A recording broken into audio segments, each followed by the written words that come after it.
بسم اللہ الرحمن الرحیم۔ میں ہوں ایس انصاری۔ یہ ایک ویڈیو سنیے، حلالہ کے اوپر ہے، مولوی محمد اکمل صاحب مولوی اکمل صاحب۔ یہ آپ سنیے، پھر میں کچھ عرض کرتا ہوں۔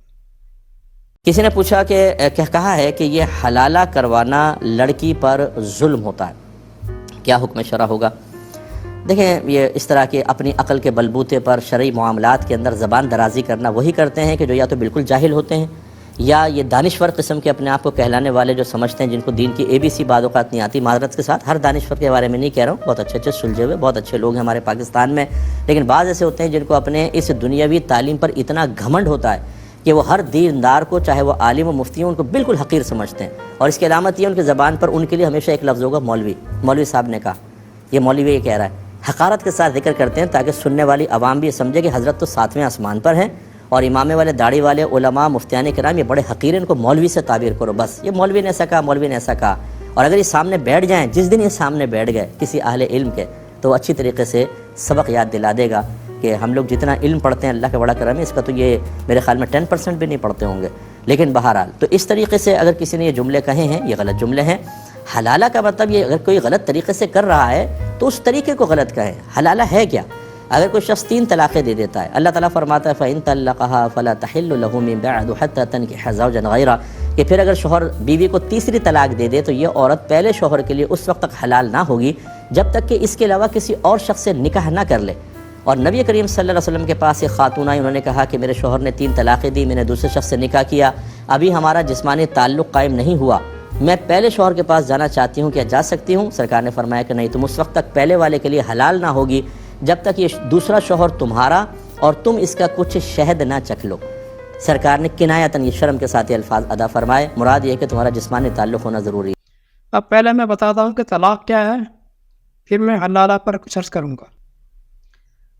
قرآن کریم کی روح سے نکاح میاں بیوی کا ایک دوسرے کے ساتھ نبھانے کا پختہ بندھن، پختہ عہد، میثاقاً غلیظا، جسے قرآن نے کہا ہے میثاقاً غلیظ 4/21، 4/21، یعنی جو آسانی سے ٹوٹنے والا نہ ہو۔ قرآن کے مطالعے سے معلوم ہوتا ہے کہ اللہ تعالیٰ کی پسند یہ ہے کہ میاں بیوی کا رشتہ قائم رہے، اس لیے کہ یہ معاشرے کی اکائی ہوتے ہیں، اس کے ٹوٹنے سے خاندان اجڑ جاتا ہے۔ یہ ایک الگ موضوع ہے، ضمن یہ بات عرض کر دی ہے۔ اب ہم آتے ہیں اپنے اصل موضوع کی طرف۔ طلاق ایک ایسا موضوع ہے کہ جس کی اہمیت کے پیش نظر اللہ تعالیٰ نے ایک پوری سورہ کا نام ہی سورہ طلاق رکھ دیا۔ لیکن حیرت اس بات پر ہوتی ہے کہ مفتی صاحبان طلاق کا فتویٰ جاری کر دیتے ہیں اور اس میں قرآن کی آیت کا نام و نشان تک نہیں ہوتا۔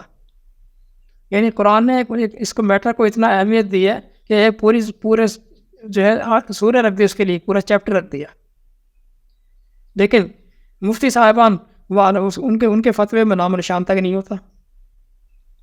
اور اس سے بڑی حیرت اس فتوے کو مان کر اپنا گھر اجاڑ لینے والوں پر ہوتی ہے۔ ایمانیات کی فہرست میں نے تو آج تک کہیں یہ نہیں لکھا ہوا نہیں پایا کہ میں ایمان لایا اپنے مفتی پر، میں ایمان لایا مفتی پر۔ طلاق یہ لفظ ایک تو فعل طلقہ سے مصدر ہے جس کے معنی ہے آزاد ہو جانا، اور دوسرے یہ لفظ فعل طلقہ سے اسم ہے جس کے معنی ہے آزاد کرانا۔ بنیادی معنی اس کے یہی بنتے ہیں کہ نکاح کا بندھن ٹوٹ کر ایک دوسرے سے آزاد ہو جا، نکاح کا بندھن ٹوٹ کر ایک دوسرے سے آزاد ہو جا۔ اب ہم اس موضوع کو دیکھتے ہیں سورہ طلاق کی روشنی میں۔ آیت پڑھنے سے پہلے اس حقیقت کو بھی مد نظر رکھیے کہ سورہ طلاق کی ابتدا ہی نبی سے ہو رہی ہے، جبکہ واقعہ یہ ہے کہ آپ علیہ السلام نے اپنی پوری زندگی میں اپنی کسی بیوی کو طلاق نہیں دی۔ اس نقطے کی وضاحت ہم بعد میں کریں گے کہ یہاں نبی کو مخاطب کیوں کیا گیا ہے۔ یا ایھا النبی اذا طلقتم النساء فطلقوهن لعدتهن، سورہ طلاق کی پہلی آیت۔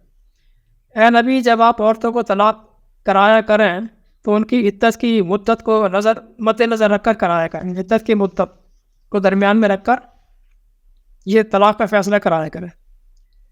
اور وَأَحْصُوا الْعِدَّةَ وَاتَّقُوا اللَّهَ رَبَّكُمْ وَلَا تُخْرِجُوهُنَّ مِن بُيُوتِهِنَّ وَلَا يَخْرُجْنَ، 65 کی ایک۔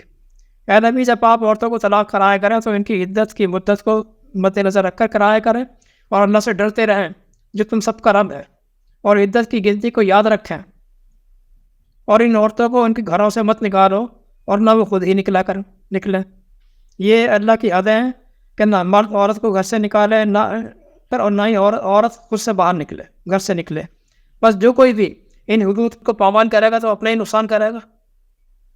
ممکن ہے کہ گھر میں رہنے سے اللہ تعالیٰ کی کوئی راہ نکال دے کہ مرد کا غصہ ٹھنڈا ہو جائے، یا اگر عورت ہی کی غلطی ہو تو وہ نادم ہو جائے اور بات رفع دفع ہو جائے۔ وضاحت: اس آیت میں نبی علیہ السلام کو مخاطب کرنے کی وجہ یہ ہے کہ طلاق میاں بیوی کے کرنے کا انفرادی فعل ہے ہی نہیں، بلکہ یہ مجاز اتھارٹی کی کرنے کا کام ہے۔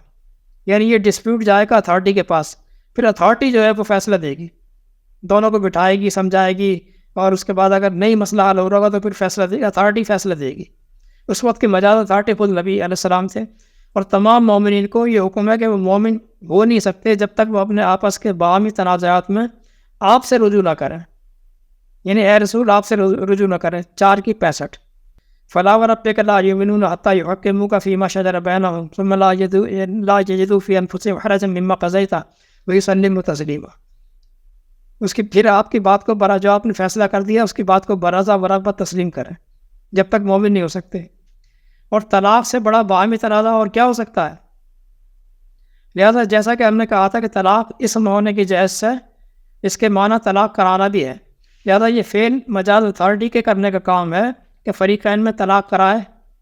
جس طرح نکاح اسقط کر لینے کا نام نہیں ہے کہ نکاح اسقط کر لے، نہیں کر سکتا کہ لڑکی اور لڑکا حجاب کو قبول کریں اور چلتے بنیں کہ نکاح ہو گیا صاحب، نہیں، اس طرح نکاح نہیں ہوتا جب تک ایک ذمہ دار اتھارٹی اور گواہ نہ ہو۔ بالکل اسی طرح طلاق کا بھی معاملہ ہے کہ ایک ذمہ دار اتھارٹی اور گواہ کے بغیر واقع نہیں ہوتی ہے۔ اب ہم اسی تسلسل کو آیت نمبر 2 پر لے کر جاتے ہیں، سورہ طلاق کی آیت نمبر 2۔ فَإِذَا بَلَغْنَا أَجَلَهُنَّ فَأَمْسِكُوهُنَّ بِمَعْرُوفٍ أَوْ فَارِقُوهُنَّ بِمَعْرُوفٍ وَأَشْهِدُوا ذَوَيْ عَدْلٍ مِّنكُمْ وَأَقِيمُوا الشَّهَادَةَ لِلَّهِ۔ پس پھر جب وہ عورتیں اپنی عدت کی مدت کو پہنچیں تو یا تو ان کو بھلے طریقے سے نکاح میں رہنے ہی دو، یا پھر بھلے طریقے سے جدا کر دو، اور اپنے لوگوں میں سے 2 گواہ عادل کر لو، ان کی گواہی کو قائم اللہ کی قسم کے ساتھ منضبط کر لو، قائم کر لو۔ دیکھا جناب، یعنی یہ کہا جا رہا ہے نبی سے کہ سارا کام یہ نبی کرے گا۔ یہ مدرجہ بالا آیات کی روح سے طلاق یہ کہلاتی ہے کہ پہلے طلاق کی وارننگ دی جائے مجاز اتھارٹی کے توسط سے، پھر ان کو اصلاح کا موقع دیا جائے جسے عدت کہتے ہیں۔ یعنی یہ عدت، یہ گنتی کے دن اس کو دیے گئے تاکہ اصلاح کر لے، جس کو عدت کہا گیا۔ یعنی گنتی کے دن 3 قرء رکھے گئے ہیں، 2/228۔ پھر درمیان کی مدت میں ان کی صلح کرانے کی ہر ممکن کوشش کی جائے کہ ایک جرگوئی فیصلہ کرنے والا بلا کر فریقین میں سے یعنی ایک ادھر سے ایک عورت کی طرف سے ایک مرد کی طرف سے۔ سورہ نساء کی آیت نمبر 35۔ اور جب عدت کی مدت ختم ہو جائے تب دونوں کو بلا کر فائنل طور پر معلوم کیا جائے کہ اگر اصلاح ممکن ہو تو رشتہ برقرار رکھا جائے، ورنہ 2 عادل مسلم گواہوں کی موجودگی میں ان کی گواہی منضبط کر کے ان کی علیحدگی کرا دی جائے۔ یہ کہلائے گی پہلی طلاق سر انجام پائی، پہلی علیحدگی۔ طلاق کو آپ اردو میں کہیں تو سمجھ میں آ جائے گا، پہلی علیحدگی، یہ سر انجام پائی۔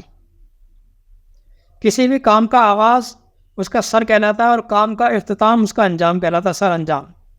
طلاق ایک فعل ہے جس کے معنی ہے نکاح منقطع ہو کر جدا ہو جانا، اور اس کے یہ سر انجام دینے کا یہ طریقہ ہے جو قرآن نے بیان کیا ہے، اور یہ نصیحت ہے اس کے لیے جو اللہ پر اور آخرت پر ایمان رکھتا ہو۔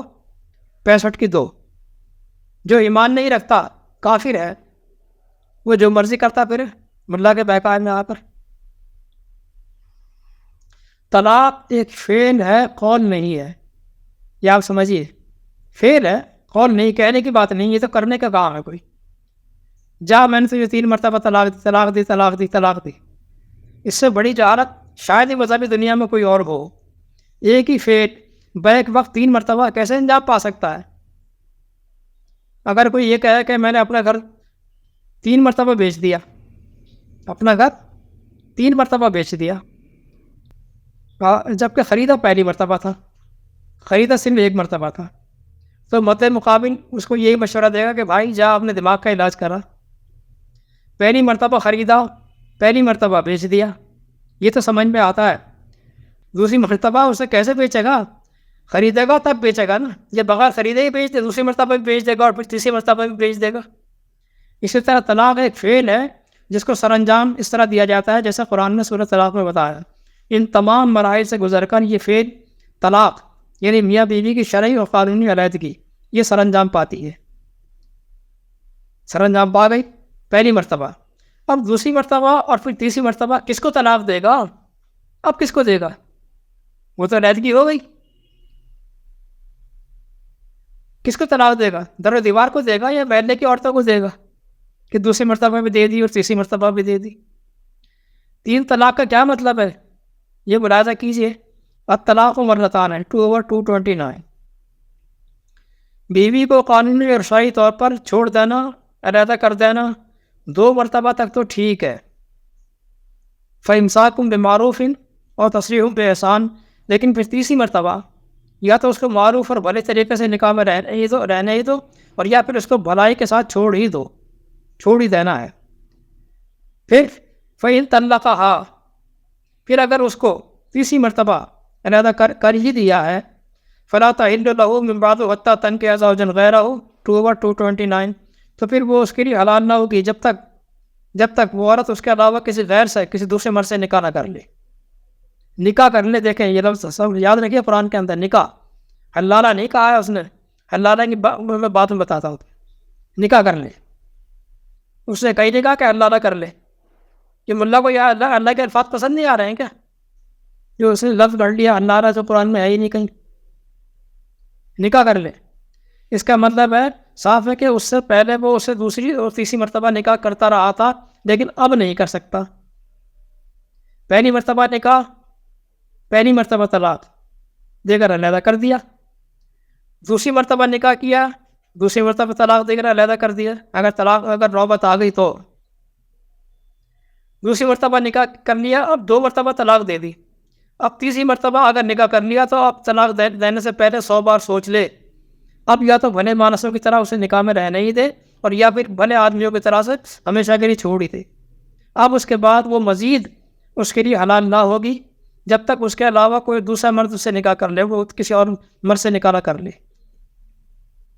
یہ ان کی زندگی میں ایک ساتھ رہنے کے اللہ کی طرف سے بہت بڑے چانسز تھے، 3 چاند بڑے چانس۔ پہلی مرتبہ نکاح کیا، پھر لڑائی جھگڑا ہوتا رہا، طلاق دے دی، علیحدگی ہو گئی۔ پھر اگر چاہے تو نکاح کر لے، پھر رہتے رہے، پھر اگر جھگڑا بڑھا یہاں تک بڑھا کہ وہ اسی پروسیس کے طریقے سے جو قرآن نے دیا ہے، پھر علیحدگی ہو گئی۔ اس طرح 3 چانس دیے ہیں، جس کو یہ تیسری مرتبہ بھی طلاق دے کر گوا دیا، سب گوا دیا۔ خلاصہ قرآن کی روح سے طلاق کا سسٹم بالکل ہی مختلف ہے اس سسٹم سے جو معاشرے میں رائج ہے۔